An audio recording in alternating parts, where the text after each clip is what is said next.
King Offa of Mercia is considered to be one of the most powerful Anglo-Saxon kings to ever live, styling himself as the first king of the English. After a series of battles and political masterstrokes, King Offa would become the most powerful man in Britain, although we have no first-hand accounts of his reign, only remnants of his past glory. What remains are clues to his greatness, such as Offa's Dyke, which was the construction of a great earth wall and ditch, or dyke, which has been described as stretching from sea to sea. The work required thousands of men, and each section seems to have been built by people from a different district. It is regarded as one of the greatest constructions in the history of Anglo-Saxon England, reflecting his scope of power, wealth, and vast resources. Historians often overlook Offa due to lacking source material regarding his reign. A key source for this period is the Anglo-Saxon Chronicle. However, the Chronicle was a West Saxon production and is sometimes thought to be biased in favour of Wessex. Hence, it may not accurately convey the extent of power achieved by Offa, a Mercian, but I believe him to rank as one of the greatest Anglo-Saxon rulers. This is his forgotten story. Offa is one of the kings mentioned in the Anglo-Saxon Chronicle as a descendant of the god Woden, an ancestral claim common among the royal houses, even though by this time all Anglo-Saxon kings were Christian in faith. He was born in around the year 730. He was the son of Thingthrith, a lesser noble and a distant kinsman of the then reigning Mercian king Ethelbald. Ethelbald had revived Mercia's fortunes, restoring its former splendour in a manner reminiscent of the mighty king Penda. His reign, which lasted from the years 716 to 757, brought strength and prestige to the kingdom. Yet, his end was brutal. According to Bede's History of the English, Ethelbald was treacherously murdered at night by his own bodyguards, though their motives remain unknown. In the aftermath of this regicide, a man named Beornred seized the throne. His rule, however, was brief and tyrannical. According to Bede, Offa, having put Beornred to flight, sought to gain the kingdom of the Mercians by bloodshed. This strongly suggests that Offa challenged Beornred in battle, routed his forces, and forced him into exile. Though Offa was not the son of a king, he came from the royal line of the Islingers, a dynasty tracing its origins to Isel, the legendary founder of Mercia, said to have led his people from across the North Sea to Britain in around the year 515 during the Great Anglo-Saxon Migration. This noble lineage provided Offa with a legitimate claim to the Mercian throne, which he secured in the year 758. Once crowned, Offa faced the daunting task of consolidating his rule and legitimizing his authority in a kingdom newly established. The early years of his reign are cloaked in silence. The historian Frank Stenton observes, no Mercian record has survived from this period. By the year 664, the outline of his reign becomes clearer. Offa was shaping a kingdom by the sword, determined to unite and command with both force and foresight. As soon as Offa ascended the Mercian throne, his sights were set on expansion. His gaze quickly turned southward to the Kingdom of Kent, and by the year 765, Offa appears to have begun asserting direct authority over the region, evidenced by a number of charters he either issued or confirmed in Kent. Though he lost control of the kingdom during the 770s, when Aelmund emerged as king, Offa reclaimed it by the year 785. Aelmund was likely killed or exiled, and his son, the future King Egbert of Wessex, was forced to flee into exile. Sussex, long ruled by several minor kings, gradually fell under Offa's sway as well. I would like to thank Venice AI for sponsoring today's video. Venice AI is your gateway to truly private, uncensored AI. Unlike traditional platforms, Venice runs on a decentralized network, Your data never touches the servers. Everything stays on your device, encrypted and secure. While mainstream AIs such as ChatGPT and Claude log your thoughts, questions and ideas, Venice respects your privacy. We've all seen how Alexa listens, how Meta follows us around the web, but have you ever stopped to consider what your AI knows about you? Venice makes sure that everything stays private. The key benefits of Venice are it runs entirely in your browser, no downloads or installations are required. It is powered by advanced open source models for text, code and image generation. There is no tracking, no censorship, and your data stays private. It has end-to-end encryption, with conversation history stored only on your device. The Pro plan features are also incredible. You can upload PDFs for quick summaries and insights. You can disable safe mode for fully uncensored image generation. You can customize the system prompt to fine-tune how the AI interacts. And you can get unlimited text generation.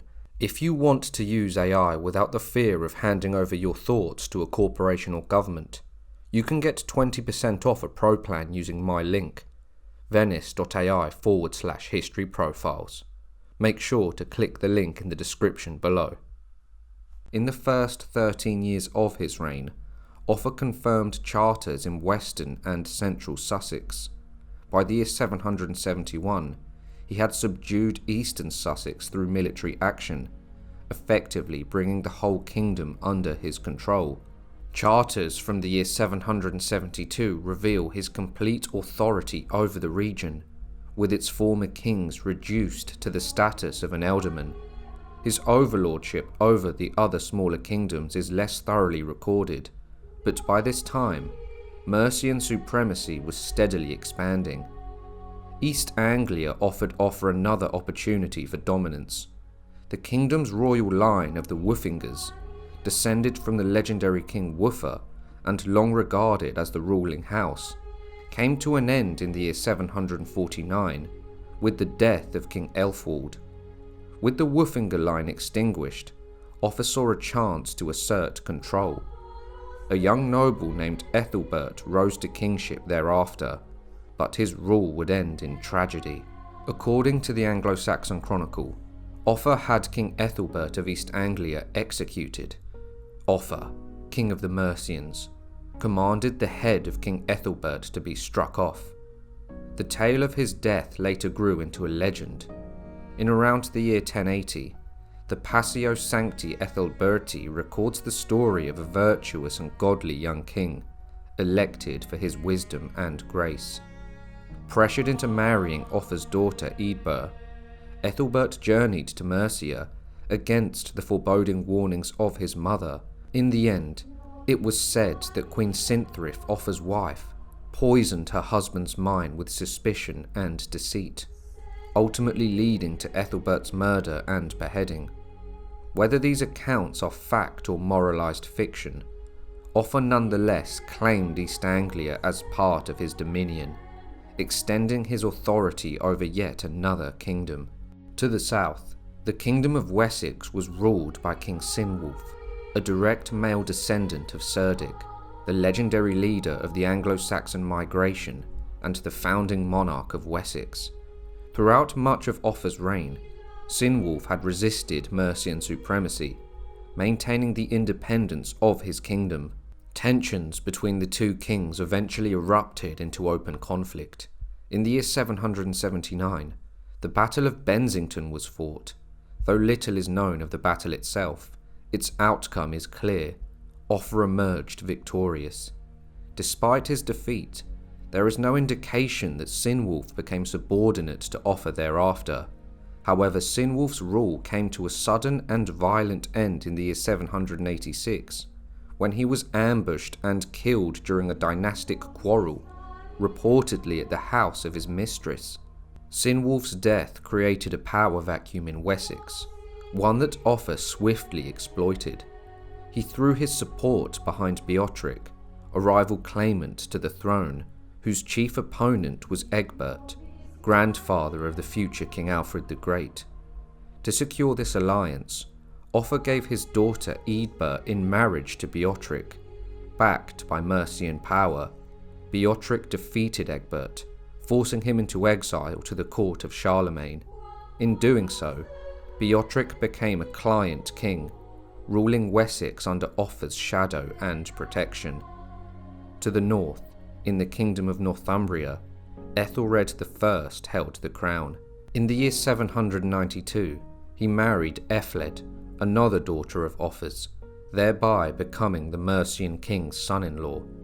While there is no direct evidence that Northumbria ever fell under Mercian dominion, Ethelred's marriage into Offa's family suggests a bond of alliance, if not subjugation.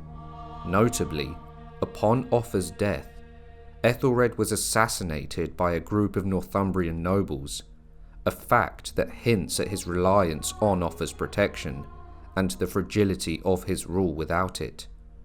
By these acts through war, diplomacy, and strategic marriages, Offa extended his influence across the entirety of England, from Kent and East Anglia to Wessex, and possibly even Northumbria. He imposed his authority over nearly every Anglo-Saxon kingdom. In his royal charters, Offa styled himself not only as the King of the Mercians, but also as the King of the English and of its surrounding peoples. These titles were more than grandiose claims. They reflected his far-reaching ambition and the reality of a king who, through conquest and cunning, had united much of England under Mercian rule. The relationship between Mercia and the neighbouring Welsh kingdoms in the 8th century was defined by tension, border skirmishes, and recurring warfare. The Welsh launched frequent raids into Mercian lands, threatening settlements, disrupting agriculture and trade routes. These constant incursions demanded a strong and lasting response. King Offa, determined to protect his western frontier and assert dominance, waged several military campaigns against the Welsh, with recorded expeditions in the years 778, 784, and 796. Yet it was not through warfare alone that Offa sought to secure his kingdom. In response to these ongoing threats, Offa ordered the construction of one of the most ambitious defensive works in early medieval Britain, Offa's Dyke. This vast earthwork would stretch along the length of the border between Mercia and the Welsh kingdom. Its presence made it increasingly difficult for Welsh raiders to penetrate Mercian lands undetected. The completion of Offa's Dyke would mark a turning point. With his western borders more secure, Offa was free to concentrate on the internal consolidation of Mercia, the expansion of his influence over other Anglo-Saxon kingdoms, and the promotion of trade and economic stability. The Dyke itself, vast and enduring, is widely regarded as the most significant construction undertaken by pre-literate peoples of Britain, reflecting Offa's authority, resources, and far-reaching vision. Following Offa's annexation of Kent in the year 785, he gained access to the prestigious Mint at Canterbury. This allowed him to undertake major reforms of the currency, becoming the first Mercian king to issue coins bearing his own name, a clear assertion of royal power and economic control. Among the coins minted during his reign, one stands out for its singularity, a coin struck in the name of Queen Cynthryth, Offa's wife. She remains the only Anglo-Saxon woman to have been honoured in such a way during her husband's rule, a reflection of her prominence and Offa's exceptional regard for her. Another remarkable artefact of Offa's reign is his gold dinar, a coin modelled directly on one issued by Abbasid Caliph al-Munsur.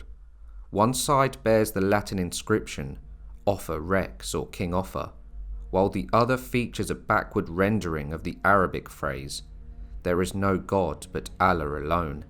The inclusion of Islamic text, clearly misunderstood by the moneyer who copied it, likely reflects an attempt to facilitate trade with the Islamic world, particularly Islamic Spain.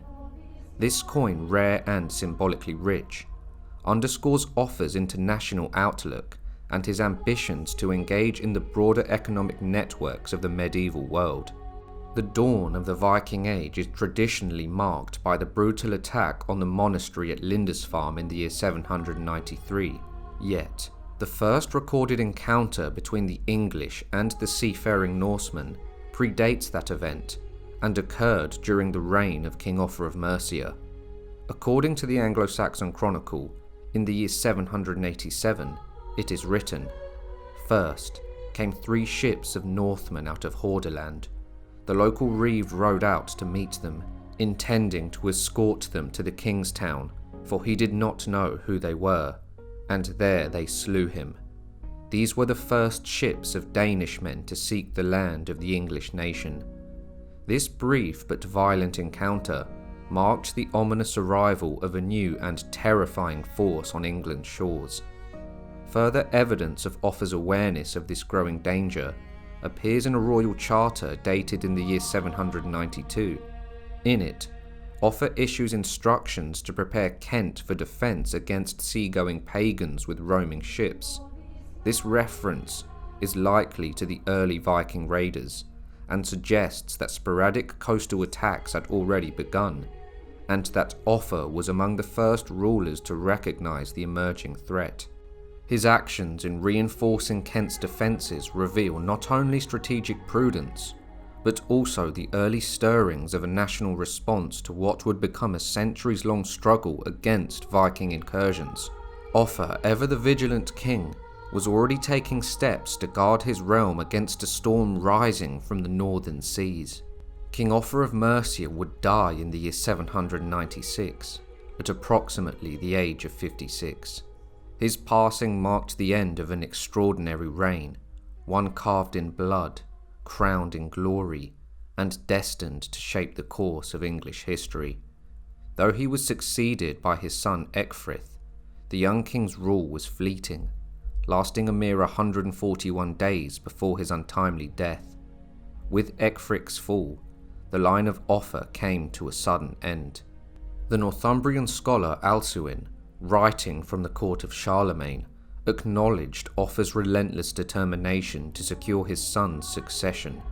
Yet, in his sombre reflection, he hinted at a divine reckoning, writing, "Ecgfrith has not died for his own sins, but the vengeance for the blood his father shed to secure the kingdom has reached the son."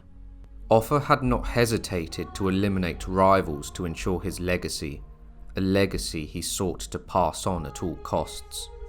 Modern historians like Simon Keynes have described Offa as a man driven by raw ambition rather than a unifying vision. Yet to reduce his legacy for a mere hunger for power is to overlook the towering magnitude of his achievements.